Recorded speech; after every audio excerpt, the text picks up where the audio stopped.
Kerala automobile workshop അസോസിയേഷന്റെ unit സമ്മേളനവും life line പദ്ധതിയുടെ ഉദ്ഘാടനവും നടന്നു. അസോസിയേഷൻ സംസ്ഥാന വൈസ് പ്രസിഡന്റ് VS മീരാണൻ സമ്മേളനം ഉദ്ഘാടനം ചെയ്തു. വിവിധ പരീക്ഷകളിൽ ഉന്നത വിജയം നേടിയ വിദ്യാർത്ഥികളെ ചടങ്ങിൽ ആദരിച്ചു. അസോസിയേഷന്റെ യൂണിറ്റ് വാർഷിക പൊതുയോഗവും യൂണിറ്റിലെ ലൈഫ് ലൈൻ പദ്ധതി ഉദ്ഘാടനവുമാണ് നടന്നത്. അസോസിയേഷൻ രൂപീകരിച്ച് 40ാം വാർഷികം ആഘോഷിക്കുന്ന വേളയിലാണ് ഓരോ അംഗങ്ങളുടെയും കുടുംബ ഭദ്രതയ്ക്കായി പ്രാവർത്തികമാക്കുന്ന ലൈഫ് ലൈൻ പദ്ധതി നടപ്പിലാക്കുന്നത്. ഒരു ആയുഷ്കാലമത്രയും വർക്ക്ഷോപ്പ് മേഖലയിൽ പണിയെടുത്തിട്ടും ഒന്നും മിച്ചം വയ്ക്കുവാൻ കഴിയാത്തവരാണ് ഭൂരിഭാഗം തൊഴിലാളികളും. ജീവിത സായാഹ്നത്തിൽ രോഗപീഡയാലും മറ്റും കഷ്ടപ്പെടുമ്പോൾ കൈത്താങ് ആവുകയാണ് ലൈഫ് ലൈൻ പദ്ധതി കൊണ്ട് ലക്ഷ്യം വെക്കുന്നത്. പദ്ധതിയുടെ ഉദ്ഘാടനം ജില്ലാ സെക്രട്ടറി നിസാർ എം കാസിം നിർവഹിച്ചു.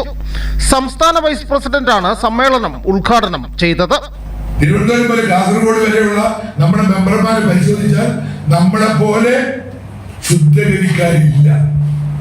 ഒരു പോലീസ് ഉദ്യോഗസ്ഥൻ വന്നിട്ട് ഇവിടെ ഇരിക്കുകയാണെങ്കിൽ ഞാൻ അഭിമാനത്തോടു കൂടി പറയും, കേരള സംസ്ഥാനത്ത് 23 ഐറ്റം തൊഴിൽ ചെയ്യുന്ന ഞങ്ങളെ 23 തിരുവനന്തപുരം മുതൽ കാസർഗോഡ് വരെ സർവ്വജാതികളും ഒരുമിച്ച് ചേർന്നുകൊണ്ട് പോകുന്ന ഞങ്ങള് ഒരു കൊടക്കീഴിൽ പോകുന്ന ഞങ്ങൾക്ക് ഒരു പോലീസ് കേസ് പോലും ഇല്ല എന്ന് പറയുമ്പോൾ അവർ സമ്മതിക്കുക. അവർക്കറിയാം.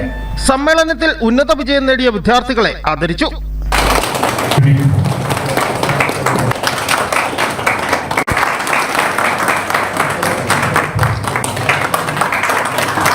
വയനാട് ദുരന്തത്തിൽ സഹായമാകുവാൻ തന്റെ 3 ദിവസത്തെ വേതനം നൽകിയ സജി ആശാനെയും ചടങ്ങിൽ ഭാരവാഹികൾ ആദരിച്ചു. ജില്ലാ പ്രസിഡന്റ് P വിനോദ് മുഖ്യപ്രഭാഷണം. യൂണിറ്റ് പ്രസിഡന്റ് TV അനിൽകുമാറിന്റെ അധ്യക്ഷതയിൽ ചേർന്ന യോഗത്തിൽ ഉടുമ്പൻചോല ജോയിന്റ് RTO ഓഫീസിലെ MVD സൂരജ്, യൂണിറ്റ് ഭാരവാഹികളായ B സുനിൽകുമാർ, PK സനൽകുമാർ തുടങ്ങിയവർ പ്രസംഗിച്ചു. യൂണിറ്റിലെ മുഴുവൻ അംഗങ്ങളും സമ്മേളനത്തിൽ പങ്കെടുത്തു. News bureau, Udumbanchola.